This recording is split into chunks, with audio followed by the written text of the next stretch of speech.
Pat Howley, and esteemed local councillors, Father Loftus, Father Hogan, and all our invited guests. It gives me great pleasure to welcome you all here today for the unveiling of this extraordinary piece of sculpture by the late Fred Conlon. And Fuinchigal, or the light fountain, was so generously donated to our school by Kathleen and Nigel James, and we are truly grateful for this gift, which carries deep personal significance, especially with Fred's beloved wife Kathleen, his son Finn, Elaine, daughter Elaine, and son-in-law Niall, and his grandson Jack, who are all here with us today. It's especially fitting that this sculpture would find its home here, in the very place where Fred's creative journey began. It was within these walls this remarkable talent was first realised, inspiring the creation of the first Sligo VEC scholarship in his honour, a recognition for his extraordinary gift and potential. Fred Conlon went on to achieve international acclaim, but never lost sight of the deeper purpose of his work. In Fred's own words, and they're here on the wall, "When I think of education, I think of fonts of knowledge. These fonts are dishes from which the spirit of mind and man are illuminated and which permeate in all directions.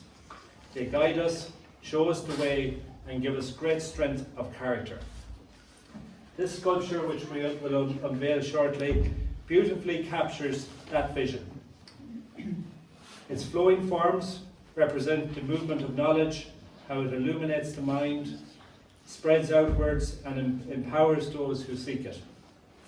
Positioned here in such prominence, on Fuinchigal will serve as a beacon of inspiration for every student that walks these halls, encouraging them to embrace curiosity, creativity, and the courage to forge their own path, as Fred did. To our students that are gathered here today, this sculpture is more than just a piece of art. It is a reminder that talent, hard work, and passion can take you anywhere. Fred Conlon stood where you're standing or sitting right now. He sat in these classrooms, walked these corridors, and dared to dream big. Let this piece inspire you to pursue your own talents, whether that's in art or science or sport or any field that calls you. Never doubt your own potential. The journey starts here, just as it did for Fred.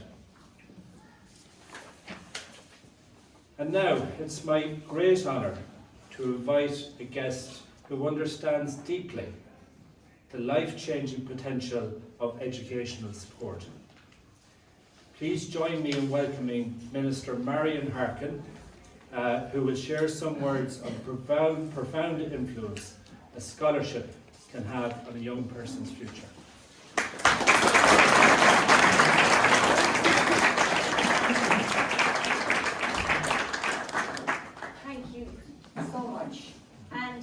Look, today is a truly special day.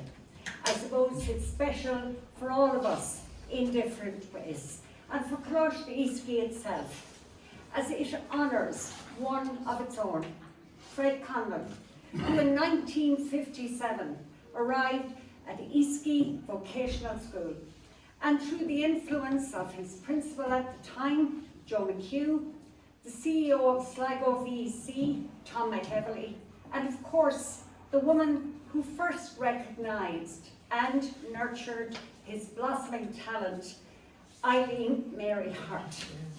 Fred, 4 years later, left Easkey Vocational School on a scholarship to attend the National College of Art in Dublin.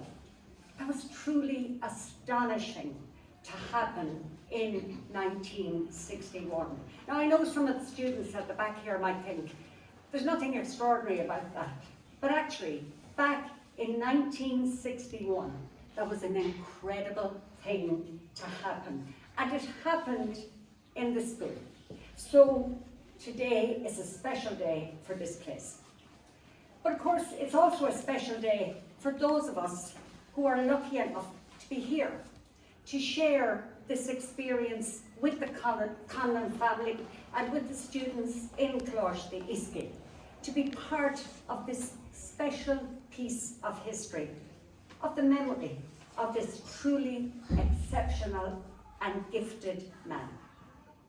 A man who is one of our own, a man from Sligo, whose imagination, skill, creativity, and extraordinary talent can be seen in so many locations across Ireland, Scotland, India, and elsewhere. But today, we're looking at what we are seeing in Coláiste Easkey. And we have the privilege of seeing a model of the French Gal or light fountain. I let others explain the relevance of this, but it's a beautiful piece, and you're honoured to have it here today. But I suppose finally I'd say it's a special day for the Conlon family. And we have Kathleen and Finn, and of course Elaine and Orla. I can never tell the difference between them and Elaine. It's such a proud day for you that your dad is recognised and remembered in his own place. And I tell you, there's nothing more special than that. So I suppose some of you are wondering, why am I here? Yes, of course, I was appointed a junior minister on Tuesday of this week, which we have lots of junior ministers, and you might wonder why I'm here. And I didn't know Fred personally, but I knew Kathleen very well, and of course I had the privilege to teach both Elaine and Orla.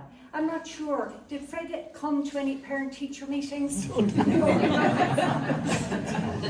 I got to know Kathleen very, very well over the years, and I have to say that we actually became great friends, and she knocked on 1 or 2 or 3 or 4 doors for me over many different elections.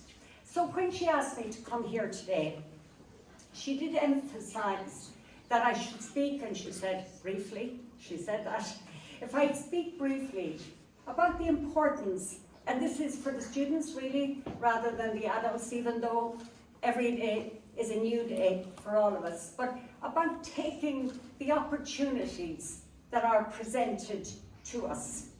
And just like Fred did back in 1961, I mean, that was unheard of at that time.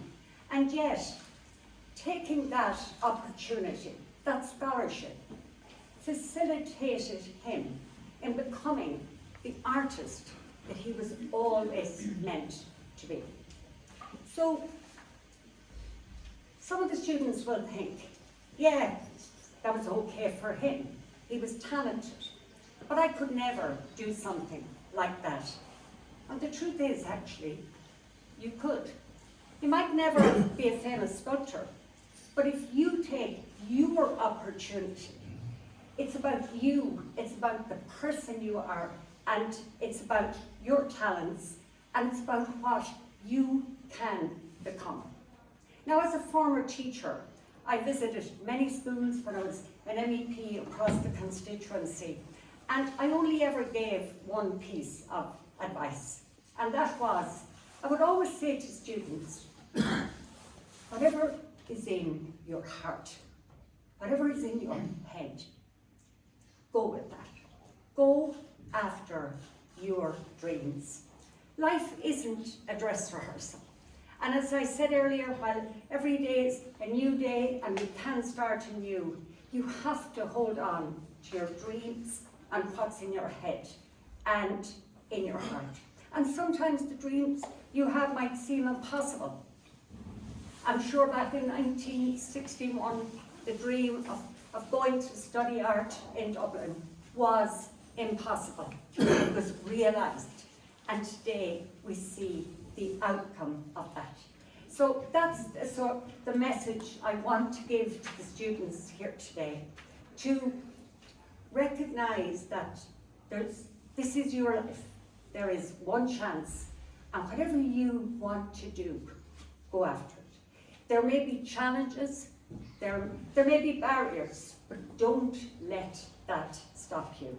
And that's the central message Kathleen asked me to deliver. Can I finally say that if you believe in yourself, like Fred did, if you take your chances and your opportunities, and you'll be surprised how many people might want to help you, more than you think, then if you get that help, say thank you and take it with both hands. So to each one of you, in your own unique way, can I say the best way to realise your potential is to take the opportunities that are presented to you, because you can live a life that fulfills you and makes you happy. And that's the most important thing. And the final comment is, in that context, can I mention that Finn, Fred's son, went back to study in London and has received the Michelangelo Foundation Award. I mean, congratulations to you.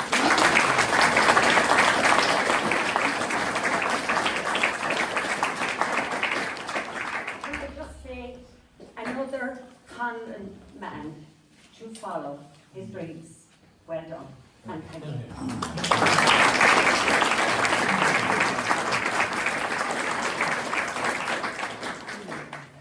Thank you so much, Marion, for all those lovely words. We'd now like to call on a dear friend of Fred's and the author of The Unravelling Spiral, The Life of Fred Conlon from 1943 to 2005, Mr. Jack Hart.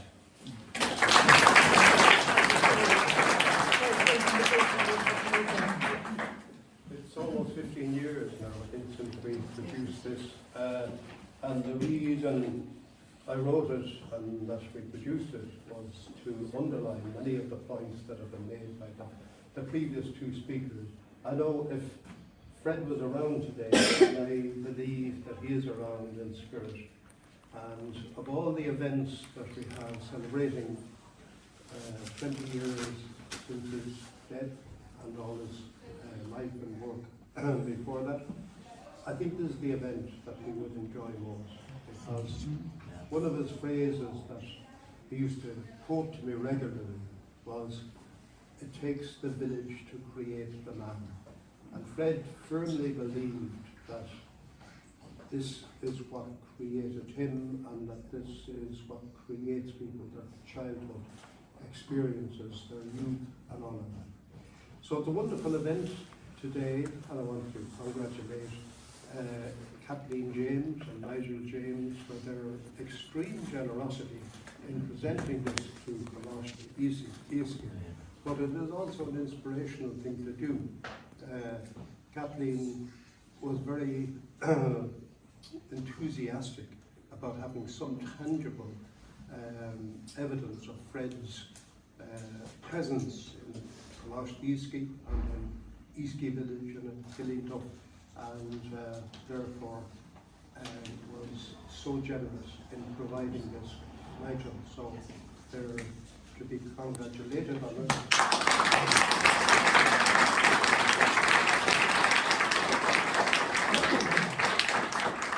Everything that people said already about how important the Lost Easkey, you might think it's rhetoric, like, well, we would say this, wouldn't we, in front of all the students and teachers from the Lost Easkey, so of course we would.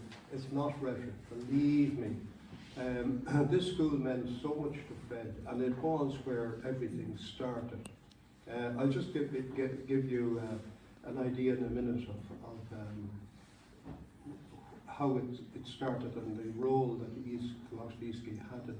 But first of all, I went to school with Fred in Killyduff when we were in primary school, national school. Kathleen was the same class, Carrie, my sister, and various other people around.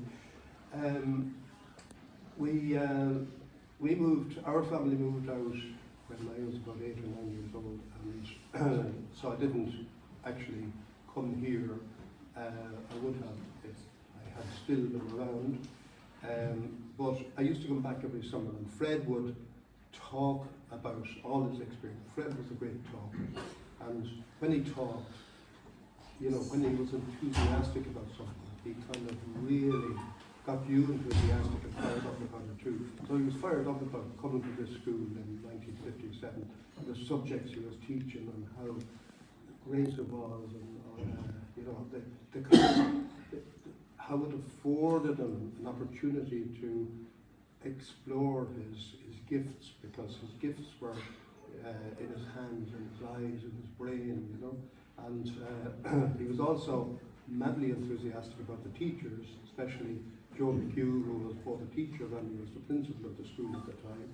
Jerry Dunner, who had started in the school around then and was one of his teachers. He was enthusiastic about them. But above all, he was enthusiastic about the atmosphere of the school. And a few weeks ago I came in and Thomas brought me around the school, and I could sense that the atmosphere was exactly this, you know, full of life and enthusiasm, and, you know, a wonderful feeling of a place that would encourage people and inspire people, and that's what it was in those days as well. Now, how important this place was to Fred. Eileen Mary Hart was mentioned by the minister, and she had a shop in the village. And one time I was down during the summer, and myself and Fred rambled into the shop. I used to be always on the lookout of postcards from Sligo, and I used to collect them and bring them back. And I was reading through the postcards that they had there. In the meantime, Fred rambled over, and he was looking at her souvenirs, you know, there were leprechauns and things like that. And he took up one of them and he says to her, he says, you know, that's not very good. She says, what do you mean? He says, I could do better than that. She said, you could? Yeah, he said, I'm sure I could do better than that. So she says, are you serious? And he said, I am. So she said, well, okay, come back to me tomorrow and we'll test you out. So we went back the following day, and she had this kit for modelling, you know, like in plaster of Paris or whatever they used to give. And she gave it to him. She said, no, you create one of those and see, and come back to me when you have it done. So we went back to Killeen, and Fred thought, what will I do now, what will I do? And across the road was Maloney's house, which is a lovely old thatched cottage. So he said, I'll make a model of that. So he sat down and started modelling the house. But then he thought, like, well, you know, just a thatched cottage isn't much by itself. So he kind of put in the garden, made the garden an ashtray, and the place for your cigarette was the gate, you know. So really lovely. So next day we went back into Eileen Mary, and he says, there you are now. And she says, that's brilliant. You know, brilliant. Yeah, that's good. That is really good. So she says, can you come back to me in 3 days' time on Monday? And he says, yeah, okay. So we went back on Monday, and she brought out this tray of about a dozen copies of his model of the cottage. And he would say, how did you do that? You know, this was all magic as far as we were concerned. And she says, never mind. She says, there you are now, would you be able to paint them? And he says, yeah, I could paint them. So she gave him a kit of paints, and she says, no, you go off and paint them, and then come back to me when you have them ready. Fred went off, and of course, when Fred gets enthusiastic about something, nothing will stop him. So he produced the 12 cottages fully painted, as was in reality, a couple of days later, and went into her. And she said, that's fantastic. She said, no, I can sell each of those for such stuff. And I split the difference with you. I'll give you half of what I earn. Fred said, fantastic, like, you know. Now, again, young people wouldn't realise what money meant in those days. Like a shilling was manna from heaven, half a crown. You know, you could do wonders with a half a crown. So Fred was getting money from his artwork.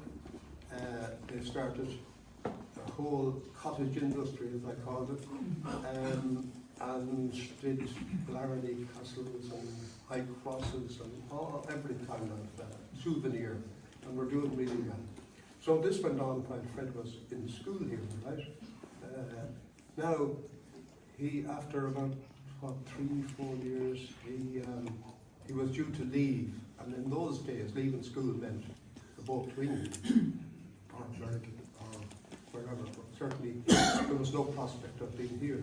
So, Eileen Mary thought, no, we can't let this happen. So she came into Joe McHugh and she said, listen, Fred has got to be kept here, he has got to go to the College of Art, he's got to be given a chance to develop his talent. So Joe total agreement, of course, and the two of them got into the car, went down to Sligo, talked to Tom McEvely, who was the CEO of the PC down there. And Tom was an enlightened character as well. And you know, once they talked to him, showed him some samples of what he was doing, Tom was absolutely enthusiastic.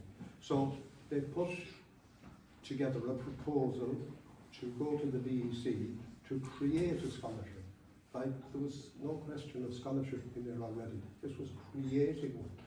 And the VEC were enlightened enough to accept the proposals, and they instituted the scholarship for Fred. So you can see that if he hadn't been here, we hadn't had people like Eileen Mary Hart, Joe McHugh behind him, he would have gone to England, probably worked all his life over there or somewhere. So it just shows you how important these things were. When he finished in the College of Art, there was no prospect of earning a living at that time from his art alone. So he had to take on a job. And the job he had was, again, could be related back to Easkey. He wanted to be a teacher. So he became a teacher, and again, Fred didn't just become a teacher, he became a brilliant teacher. He became an enthusiastic, inspired and inspiring teacher. That's the kind of person he was. But teaching came naturally to him, and again, the experience of being here obviously inspired him to be a teacher. And he was, the success of his teaching is very obvious when you talk to his past students. You know, many of them now are famous artists themselves, and even the ones who didn't follow on into art, they were still inspired by Fred, influenced by him, you know. So now the legacy is the theme of the 20 years, and as Minister Harkin said, one of the aspects of the legacy was that Fred passed on his gifts, his enthusiasm, his eye for beauty, as I would say, to Finn. And Finn has taken up the challenge, and he has joined Fred in the exhibition in Sligo at the moment. And if you go through it, you can see there is a difference. But you can also see that there is a tremendous similarity in the sense that both of them had this passion for the material, passion for exploring beauty, because always in Fred's work and in Finn's, there's this beauty which is exuded from the work. So it is extremely satisfying to see that this legacy of Fred's is maintained, is not just maintained, but is developed, and the inspiration that Fred left behind them still continues on. So, thank you.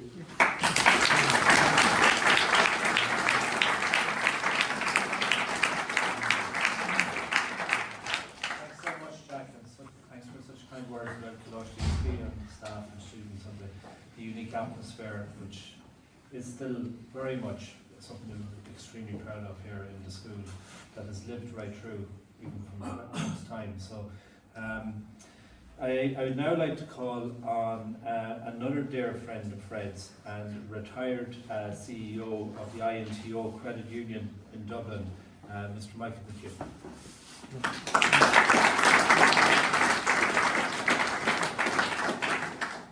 Suppose you're all trying to figure out how do I fit into this great occasion here.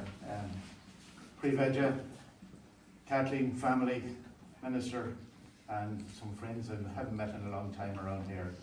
It's a bit of a life circle being here.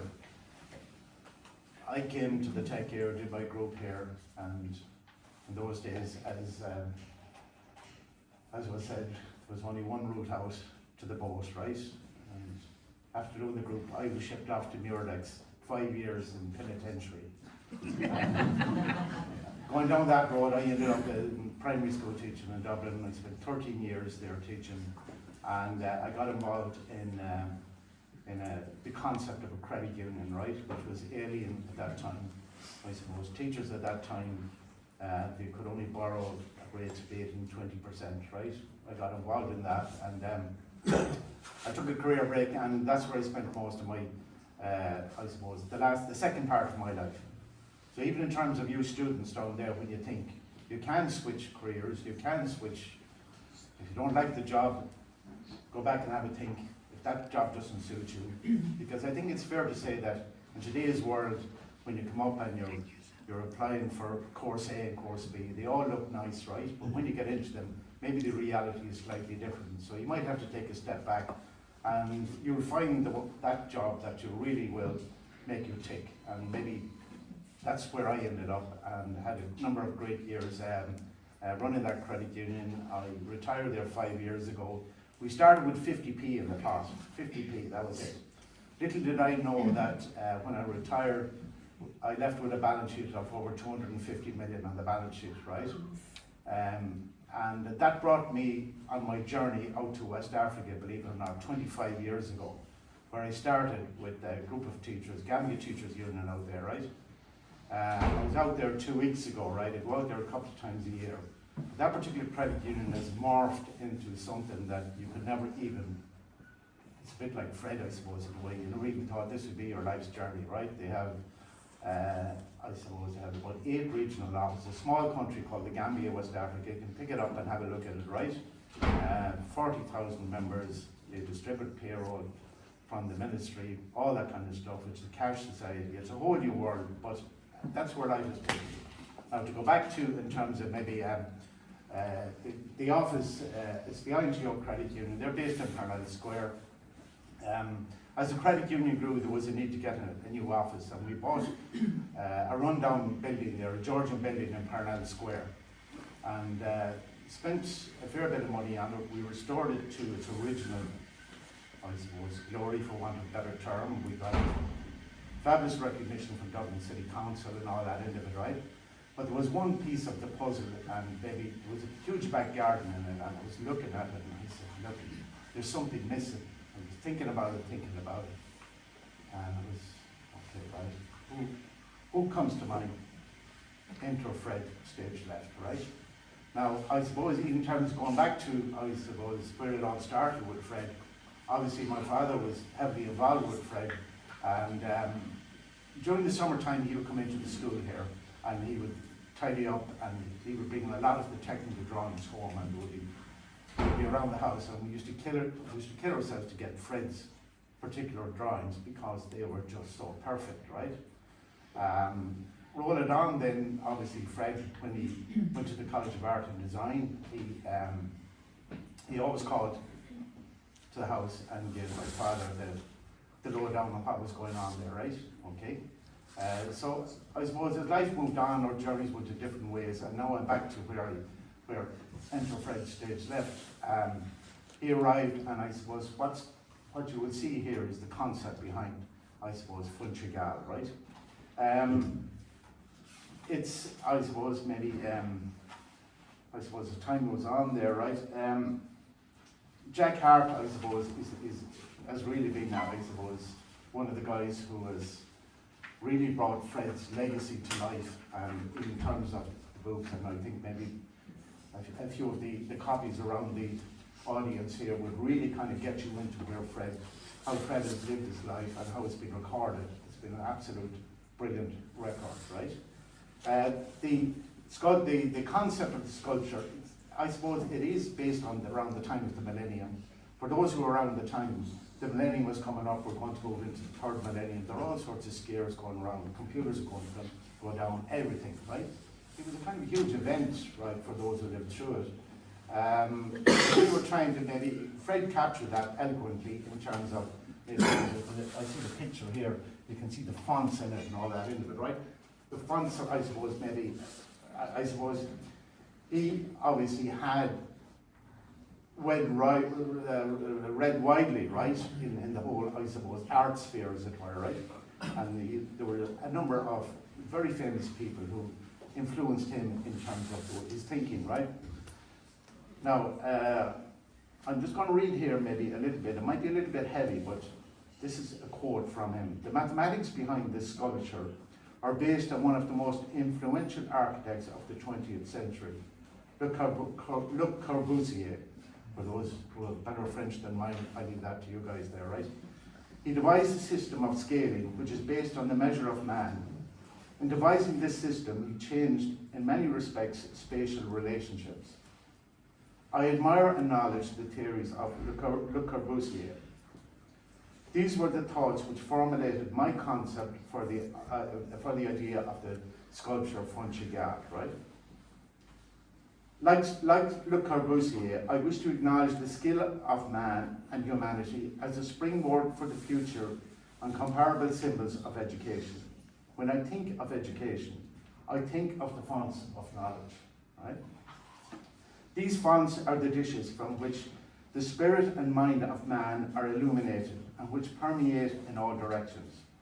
They guide us, show us the way, and give us strength of character. Illumination is a primary element of the sculpture. It represents the flow of knowledge between each font. The flow of knowledge between each font, you'll see in a few minutes, right? Okay. The sculpture is celebratory in the sense that it acknowledges our realization of time and of our place in time. It celebrates our entry into the third millennium. Light has passed through the lower two. It is only beginning to illuminate the third. When you think of that at the time, we were flipping into, I suppose, the third millennia at that time, right? The columns represent civilization. The layers and rings mark the contribution made by teachers. The illumination fonts symbolize knowledge and learning. Each dish represents a millennium. Together they represent the warps of time. Deep concepts. And I suppose really when Fred came in and we chatted about it, and I was just so lucky to be that in life's journey, just our paths crossed. Little did I know that, let's say, when he met my father, all those years later, we met, and I suppose that's why we're here today, to celebrate a really fabulous guy, Fred Conlon, right? Kathleen, I don't know what to say, thank you. Brilliant, right? Yeah.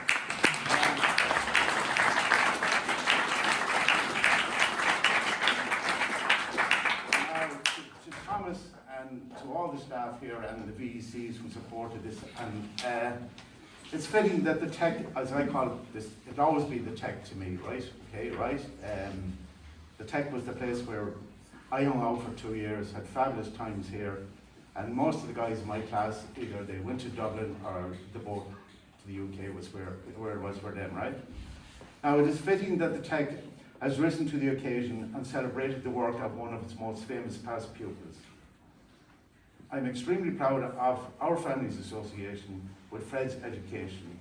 I just want to thank you all for the hospitality, and it's, as I said, it's like being back down memory lane here. I hadn't been back since the day I left, and I met Thomas a couple of weeks ago, and it kind of left a little lump in my throat, right?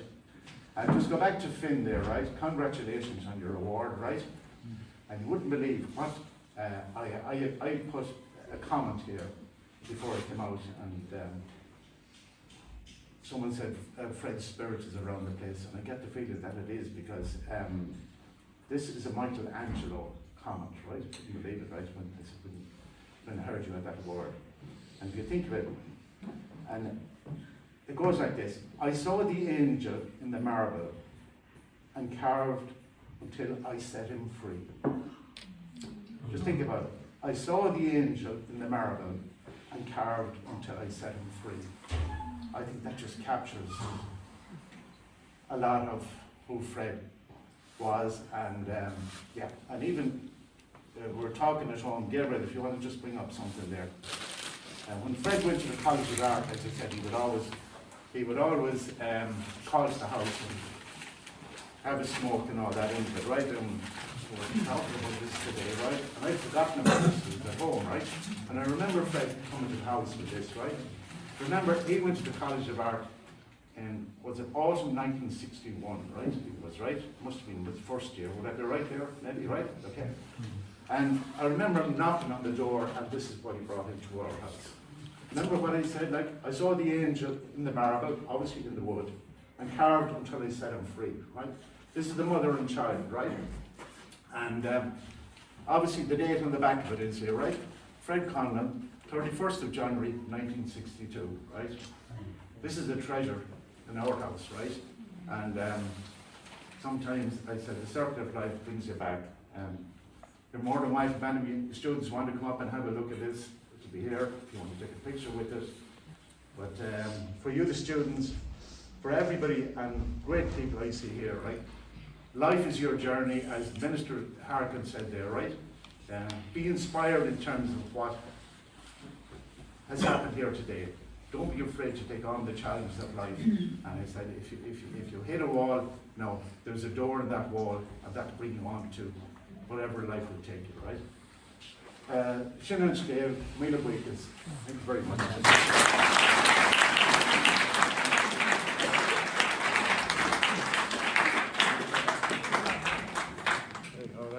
Thanks so much, Michael, for those inspiring words. It's a great journey, and it's lovely to see the whole circle follow through from your dad, and for your involvement, and now just to be back here again. It's fantastic to see it.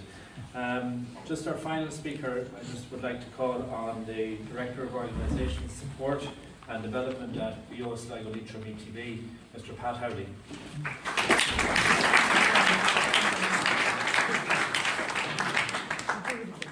Thanks, folks. It's very hard to follow people that are so passionate and had such an intimate relationship with Fred.